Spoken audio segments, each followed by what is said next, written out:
샬롬 샬롬 샬롬 샬롬. 하나님 사랑합니다. 여러분 주 안에서 사랑합니다. 마태복음 4장 1절에서 11절, 우리 사순절 기간을 가고 있죠. 사순절에 만나는 주님, 이런 제목으로 함께 은혜를 나눕니다. 마태복음 4장 1절에 그때 예수께서 성령에게 이끌려 마귀에게 시험을 받으러 광야로 가사 40일을 밤낮으로 금식하신 후에 죽으신지라. 시험하는 자가 예수께 나아가되 내가 만일 하나님의 아들이거든 명하여 이 돌들을 떡덩이가 되게 하라. 예수께서 대답하여 이르시되 기록되었을 때 사람이 떡으로만 살 것이 아니요 하나님의 입으로부터 나오는 모든 말씀으로 살 것이라 하였느니라 하시니, 이에 마귀가 예수를 거룩한 성으로 데려다 성전 꼭대기에 세우고 이르되 내가 만일 하나님의 아들이거든 뛰어내리라. 기록되었을 때 그가 너를 위하여 그의 사자들을 명하시리니 그들이 손으로 너를 받들어 발이 돌에 부딪히지 않게 하리로다 하였느니라.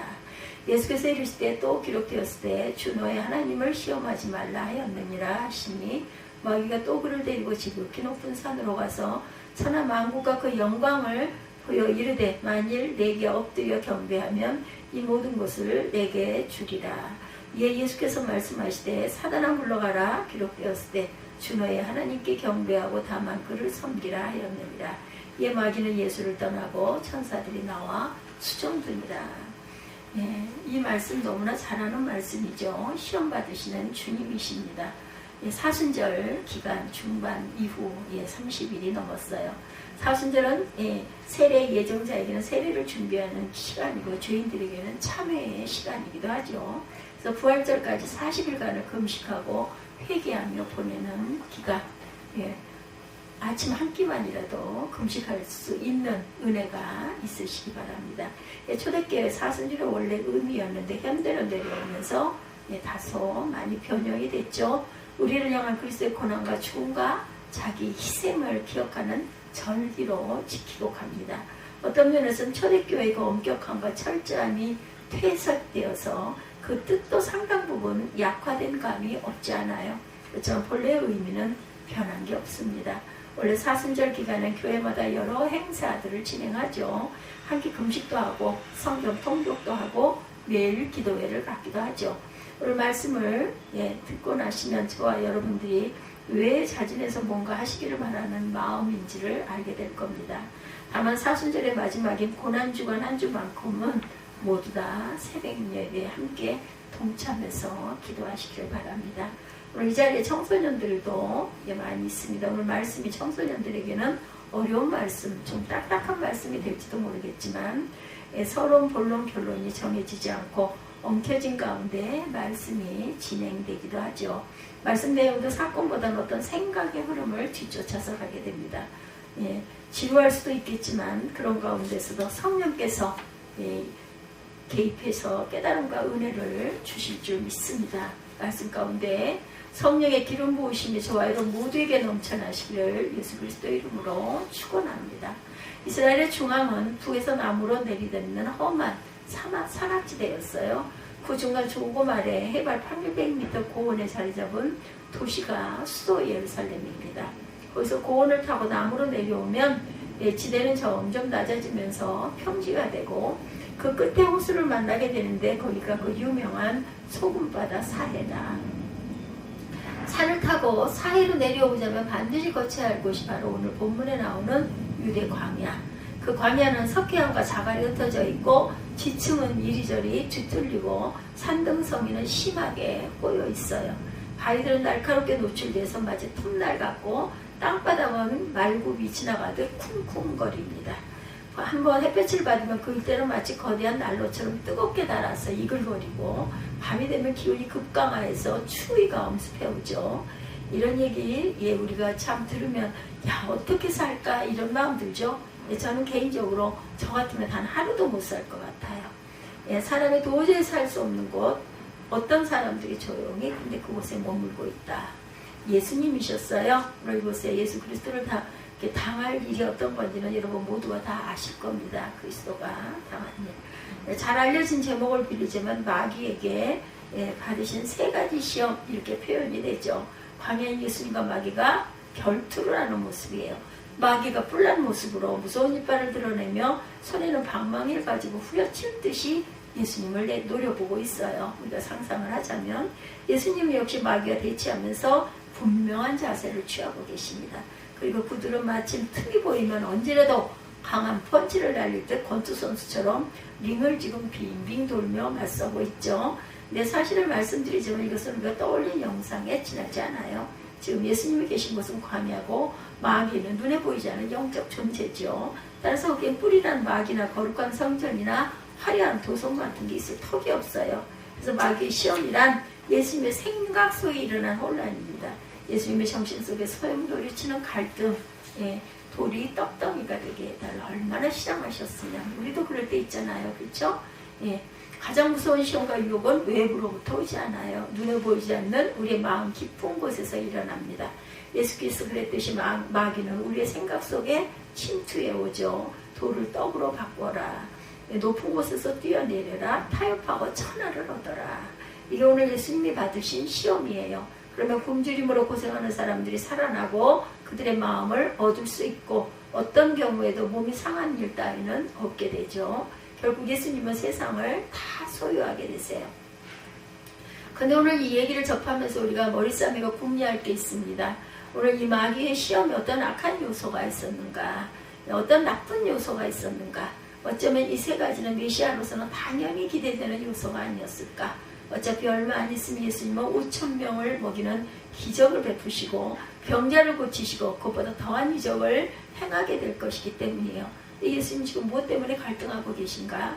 이 광야에서 분명히 뭔가 중요한 일이 일어나요. 뭡니까? 지난 30년간 예수님은 한 가정에 장남으로 사셨어요. 아버지를 일찍 여행것으로 추측이 되고 그래서 그때부터 가장으로 가족을 돌봐옵니다. 그러다가 때가 차서 이제 그분은 구세주로서의 공적인 삶을 사셔야 할 때가 온 거죠. 이에 앞서 예수는 지금 홀로 이 광야에 와 계세요. 역시 혼자 어디론가 잠시 떠난다면 거기에 그럴 만한 이유가 있겠죠. 여러분들 사람은 어느 땐가는 혼자 완수해야 될 일들이 있어요. 자기 자신 외에 아무도 추구하는 사람이 없는 것이 좋을 때가 있다는 거죠. 얘기를 돌리지 않고 바로 말씀드립니다. 여러분이 짐작하셨겠지만 예수님은 겉으로는 마귀에게 시험당하는 모습이지만 실상은 사역을 함에 있어 어떤 방식을 선택할 것인가를 확정짓기 위해서 광야로 오셨어요. 오늘 이 주일 예배를 계기로 뭔가 새로 시작되는 지체가 있다면 그분들 역시 마찬가지일 것입니다. 오늘 이제는 앞으로 어떤 일 어떤 방법을 할 것인가 확정이 되는 자리가 될 것이라는 거죠. 결정을 내리면 예수께서 그 방식을 따라가야 돼요. 예수께서는 그것은 중간에 절대 변경할 수가 없었다. 그러므로 예수님이 접하고 있는 이 문제는 한번 마음을 다져먹는 다짐 정도가 아니라 목숨을 건 사투가 된 거죠. 마귀와 예수께서 제시한 해법은 조금 풀어보면 이런 얘기가 됩니다. 첫 번째 것은 배고픔이나 경작의 수고라는 규칙을 거치지 않고 음식을 맛보게 해주겠다는 거예요. 두 번째, 그 어떤 모험을 하더라도 진짜 위험한 상황에는 처하지 않게 해주겠다 이런 것입니다. 마지막 시험은 멸시와 거절이라는 뼈저린 고통을 각오하지 않고도 명예와 권력을 누리게 해주겠다.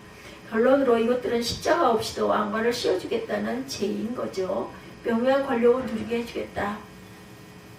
이거는 십자가 없이도 왕관을 씌워주겠다는 제의인데 예수께서는 이것을 단호히 거절하세요. 오늘 우리가 냉정히 생각해 볼 것은 예수님을 구주로 오셨고 세상 모든 사람을 구원하기만 하면 임무는 끝나는 거예요. 주님께는 어떻게든 모두를 영원한 천국으로 끌어올리기만 하면 되는 게 아니겠는가. 종착지가 지옥이 아니라 천국이라면 거기에 이르도록 하는 수단은 뭐가 돼도 좋지 않겠는가. 우리가 자주 하는 말 중에 결과도 중요하지만 과정 또한 중요하다라는 말이 있죠.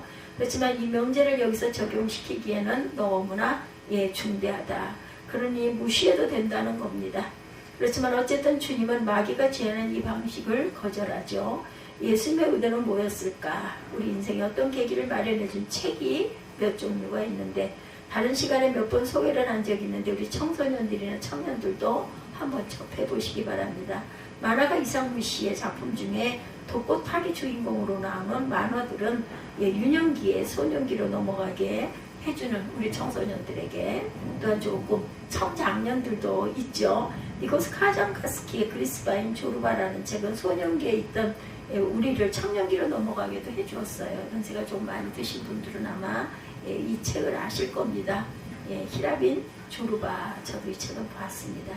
청년기에 있던 저를 성년기로 넘어가게 해준 책이 있다면 도스토옙스키의 까라마조프의 형제들, 여러분들 보신 분들도 많으시죠. 연세가 조금 있으신 분들은.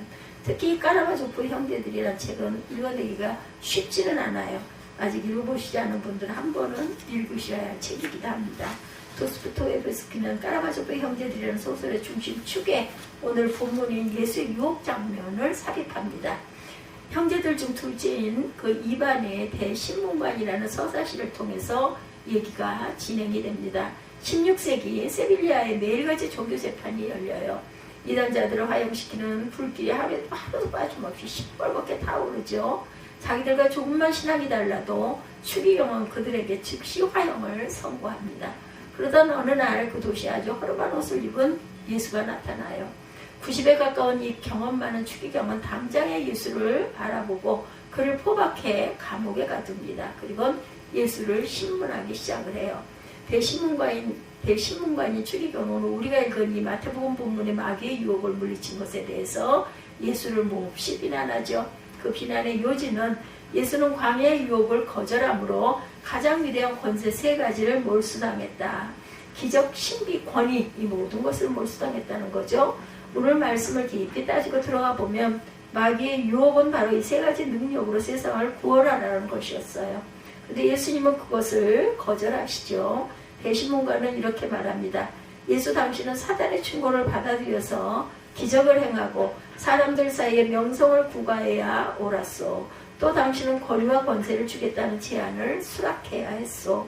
사람들은 확고부동한 대상을 경배하기를 바라오. 근데 당신은 정말 그것을 몰랐단 말이요. 대신문관의 견해는 이래요. 예수가 이 땅에 와 제일 먼저 사람들에게 거뒀어야 할 것은 자유였다라는 것입니다. 예수는 그 자유를 지배하기는커녕 오히려 더 증진을 시키죠. 그 결과 예수는 인간의 마음이 영원히 고통이라는 짐을 지웠다는 겁니다. 그렇게 해서 어떤 일이 일어났는가? 예수는 사람들에게 너무나 쉽게 거절당하는 존재가 되었다. 그래서 결국 예수 자신의 특권인 믿음을 강요할 수 있는 권력을 유기하고 말았다는 거죠. 전지전능한 능력이 여러분들에게도 있다. 자연을 다스릴 힘이 있고 무에서 위로 창조할 수도 있고 심지어는 인간의 정신까지 마음대로 움직일 수 있는 능력이 있다고 가정을 해봅니다. 그런 여러분에게 메시아의 역할이 주어져서 세상을 구원해야 돼요. 여러분은 어떤 방법으로 세상을 구원하시겠습니까?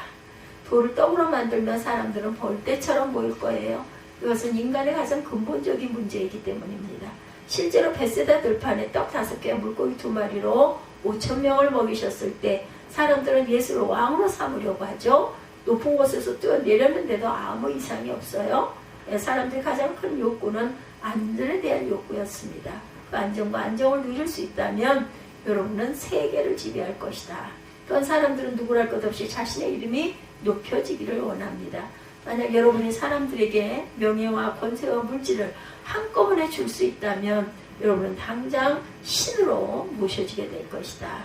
떡으로든 기적을 통해서든 마음을 움직여서든 사람을 구원하기만 하면 되겠죠. 예수님은 그럴 능력이 있으셨다. 그런데 왜 우리 주님은 그렇게 하지 않으셨을까? 대신문관은 마지막으로 예수에게 이런 이야기를 합니다. 당신이 그 유혹을 뿌리친 것은 분명히 잘못된 거예요. 하지만 다행히도 우리들 교회는 당신이 저지른 잘못을 깨닫고 고쳤소. 그래서 우리는 지금도 교인들에게 내내 기적과 신비와 권위로 그들을 다스리요. 그러면서 대신문관은 예수를 화형시키고 그 3가지를 교묘하게 엮어가면서 자기들의 교회 체계를 고스란히 유지해갔다는 이야기입니다. 이 대신문관의 얘기는 오늘 예수님이 받으신 시험과 얽혀 있어요. 예수님이 받은 시험의 핵심은 과연 무엇이었을까? 실제로 자기 영혼 속에 일어나고 있는 갈등은 뭐였을까? 예수님은 지금 창조 때 아담과 하와가 받았던 시험을 그대로 받고 계십니다. 뱀이 나타나서 아담 부부를 꼬이죠. 하나님이 선악과를 따먹지 말라고 했다. 그걸 먹으면 죽게 된다? 아니야. 하나님이 너에게 한 가지 숨기는 게 있어. 선악과를 따먹게 되면 너의 눈이 밝아져서 하나님처럼 될 거야. 하나님처럼 된다는 거예요. 여기에 그들이 넘어가고 맙니다. 결과는 비참했죠. 오늘 마귀는 예수께 비수를 들이대며 똑같은 시험을 해요. 그러나 그 내용은 아담이 받았던 시험과 정반대였다. 예수 그리스도 그분은 하나님이십니다. 단지 사람의 몸을 입고 오셨을 뿐이죠. 그런 그에게 마귀가 유혹을 합니다. 당신은 하나님이야. 근데 지금 당신은 인간이 되려고 하고 있어. 당신 정말 인간이 될 수 있어? 인간이 된다는 게 뭘 얘기하는 건지 나 알아? 당신 인간이 되면 당신의 심적인 능력은 다 몰수되는 거야. 인간처럼 온갖 종류의 괴로움과 슬픔을 겪으며 온갖 불편을 감수해야 되는데 정말 당신 그럴 수 있어? 그러지 말고 내 말을 들어. 당신은 기적을 행할 수 있잖아. 그걸 써. 당신을 조금만 신비하게 만들어봐. 사람들 매일같이 당신을 경배할 거야.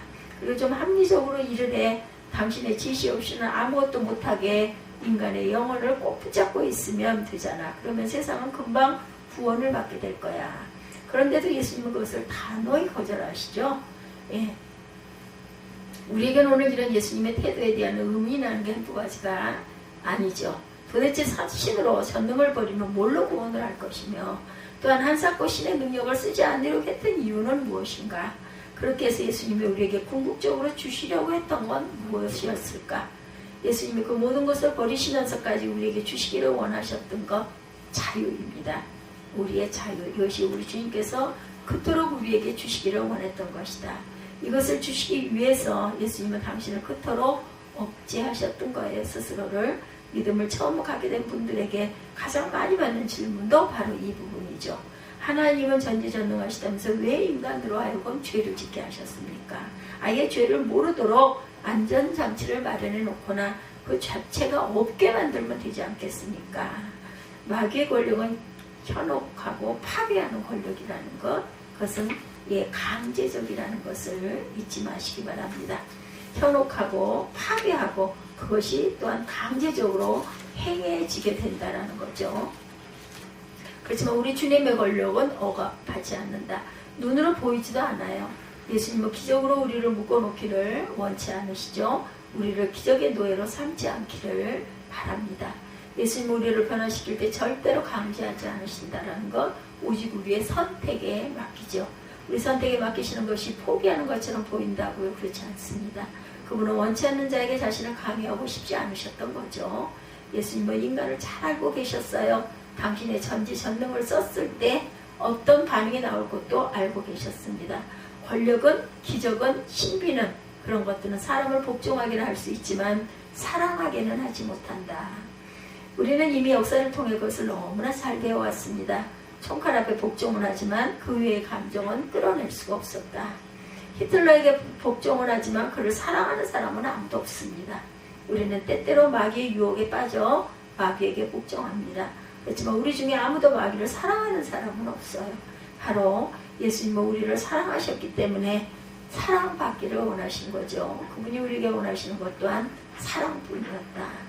사랑은 사랑의 감정으로만 끌어낼 수 있다는 것을 예수님은 아신 겁니다. 그래서 그 사랑 때문에 우리 자유까지도 소중했던 것이다. 심지어는 당신을 믿고 안 믿는 자유까지 주셨고 선과 악을 선택할 자유까지도 주셨어요. 우리에게 대해 포기하는 게 아니고 사랑 때문에 그렇게 하셨다. 그것을 인간에게 알리고 싶으셨던 거죠. 그렇지만 당신 자신도 철저히 인간이 되셔야 했습니다. 희생 외에 어떤 것으로도 인간의 마음으로 움직일 수 없다는 것을 아시고서 자기를 내어주셨어요. 광야에서 40일 동안 금식하시면서 예수님은 그렇게 홀로 계셨고 그분의 갈 길과 사역의 방법은 결정이 됩니다. 나는 사람들이 나를 따르도록 하기 위해 물질을 꿰는 것은 하지 않을 것이다. 또한 내 능력을 과시하기 위해 기적을 행하지도 않을 것이다. 아울러 내가 요구하는 신앙에 타협이란 있을 수 없다. 이런 예수님의 선택은 어떻게 되었을까? 필연적으로 고난을 부르는 거였죠. 우리는 선택의 끝이 십자가라는 것을 압니다. 사실을 말씀드리자면 빈번하게 예수님의 거절하신 그 유혹들을 우리는 갈망하기도 합니다. 내게 약간의 신비와 기적과 권위가 있다면 그것을 마음껏 이용해서 교회도 부흥시키고 성도들도 많이 모으고 사람들에게 인정도 받고 추앙도 받고 싶죠. 요즘 마귀는 바로 제 귀 밑에서 비아냥거립니다. 최고를 향한 너의 발걸음은 어이 일이 느리냐. 그런 조롱을 들을 때마다 군자처럼 느긋하고 천천히 일하시는 하나님에 대해서 참기가 어려울 때가 많죠. 우리 모두가. 제게만 해당되는 이야기일까요? 우리 모두에게 모두 다 인내력이 부족하죠. 그래서 느릿느릿 일하시는 하나님이 답답할 때가 많습니다. 우리는 강제로라도 우리가 하는 일에 다른 사람들이 도울 것을 강요하고 싶어 하기도 합니다. 할 수만 있다면 안전과 안정을 보장받는 조건으로 내 자유를 팔아치우고 싶은 심정이기도 하다. 또 우리는 야망을 이룰 기회를 받는 대가로 더 많은 거래를 하기를 원하죠. 그는 주님이 거절하시고 주님이 폐기 처분한 방법을 우리는 지금도 너무나 갈망한다라는 것. 그리고 기회가 지어지지 않아, 그렇지 않아 만약 그런 기회가 온다면 우리는 그것을 덥석 붙잡을지도 모릅니다. 오늘 이야기는 예수께서 직접 제자들에게 말씀하셔서 알려졌을 거예요. 그게 아니라면 예수님의 정신 속에 일어난 일을 마태가 알 방도가 없겠죠. 예수님의 제자들에게 이 말씀을 하실 때 심정을 생각해 보시기 바랍니다. 예수님도 시험 당하셨을 때 하물며 우리들은 그 정도 얼마나 더 심하겠는가. 이 얘기는 주께서 우리를 시험 당할 걸 아시고 그에 맞서는 우리의 상태가 얼마나 연약한 모습일지를 아신다는 겁니다. 그래서 주님은 그런 심정을 히브리서 기자가 이렇게 말씀하죠. 히브리서 4장 15절, 2장 18절입니다. 우리에게 있는 대제사장은 우리의 연약함을 동정하지 못하실 리가 아니요 모든 일에 우리가 똑같이 시험을 받으신 이로되 죄는 없으시겠냐. 자기가 시험을 받아 고난을 당하셨은즉 시험 받는 자들을 능히 도우시느니라. 지금 40일간의 사순절을 31일째 가고 있습니다. 곧 고난의 시간들 종료주일이 오죠. 고난을 통과할 부활은 얼마나 찬란한 기쁨인지 모릅니다. 그렇지만 그 기간에 우리가 다짐할 수 있는 것은 말씀 가운데 그리스도를 만나는 축복이 임하시기를 바랍니다. 오늘 말씀을 묵상하면서 우리가 만난 예수 그리스도는 또 다른 모습이었다는 것. 오늘 예수님은 마귀의 시험을 통해 자기 능력을 억제하기로 결심하는데 그것은 돌아가실 때까지 계속이 되죠. 주님은 예나 지금이나 자기를 믿으라고 남의 팔을 비틀어 주시는 분이 아니죠. 그저 선택의 결과가 어떠하리라는 것만을 말씀하시고 결정은 본인의 몫입니다. 주님은 자기가 지상에 있는 동안 어떻게 해서라도 온 세상을 회심시켜야겠다 서두르시는 분이 아니었어요. 마음의 준비가 안 된 사람들조차 내가 완전히 치유해버리고 말겠어. 우리 주님은 그런 강박증을 갖고 계시지 않았습니다. 우리 주님은 그런 무덤덤하고 느린 걸음으로 우리에게 다가오시기도 하죠. 하지만 그분의 모든 삶은 그 자체에 힘이 있으셨습니다. 바로 사람을 휘감고 사셨다. 어디 가도 그 사랑은 분명히 전해져 옵니다. 주님은 우리를 사랑하시고 그 증거로 자유를 주셨죠. 손에 잡히지 않으니 그게 얼마나 큰 선물인지 느낌이 오지 않지만 우리에게 그 자유를 주시기 위해 그분은 당신 몸을 십자가에 드려야 했어요. 얼마나 죄된 인간인지 우리 모두는 그런 주님의 사랑을 계산에 넣어봅니다. 그리고 참아주실 것이 확신하고 이번만 하면서 마귀에게 복종할 때가 얼마나 많은지 이제 주님의 사랑을 안다면 그러지 말아야 되겠죠. 언제나 말씀의 결론은 그분의 사랑입니다. 그리고 사랑의 열매는 지금 우리가 누리고 있는 자유라는 것. 그 자유를 잘 사용하고 우리가 그 쌓여서 씨에서 사랑의 열매들이 나오도록 해야 되겠죠. 다시 한번 그분이 우리를 사랑하셨듯이 그분 역시 우리에게 바라는 것은 당신에 대한 사랑뿐이라는 것. 예수님이 그 광야에 있은 2000년의 세월이 흘렀건만 마귀는 그때나 지금이나 우리를 광야로 불러내 테스트하기를 원하죠. 기적과 신비와 권위를 사용해서 자기들의 일을 하라고 속삭입니다. 예수님의 추종자들조차 존재를 넘어가는 것이 보입니다. 예수님조차 거부하셨던 그것들을 교회와 사람들은 여전히 사용하기 위해서 그것을 바라보고 원하는 마음이 얼마나 많은지 그런 유혹이 얼마나 많은지 모릅니다. 아직도 손쉬운 해결책을 여러분들 원하십니까? 느긋하고 천천히 원하시는 하나님을 참지 못하십니까? 내 자리를 뺏어가는 대신 나를 완전히 통제해달라고 빌고 싶으십니까? 그런 생각이 들 때마다 그런 유혹이 올 때마다 여러분 다시 광야로 돌아가시기 바랍니다. 그리고 다시 마귀와 대면하시기 바랍니다. 자기 자신과 대면해 보시기 바랍니다. 그리고 기도하시기 바랍니다. 예수님이 보여주신 그 인내와 억제를 내게도 달라고 한결같이 시험을 받았지만 그것을 이겨내신 믿음을 달라고, 고난을 친구처럼 생각할 수 있게 해달라고, 우리의 자유를 당신을 위해 쓸 수 있게 해달라고, 이 40일간의 사순절 내내 여러분 모두가 아직 발견하지 못했던 그리스도의 또 다른 모습을 발견해내시기 바랍니다. 저와 여러분 모두가 어둠을 이기고 부활하신 환희의 그날을 기쁨으로 기다리십시다. 우리 연약함을 아시는 주님은 언제나 여러분과 저를 위해 하늘 보좌에서 중보해 주실 것입니다. 그 기쁨을 가지고 매일매일 승리하시는 저와 여러분이 되시기를 주님의 이름으로 축복합니다.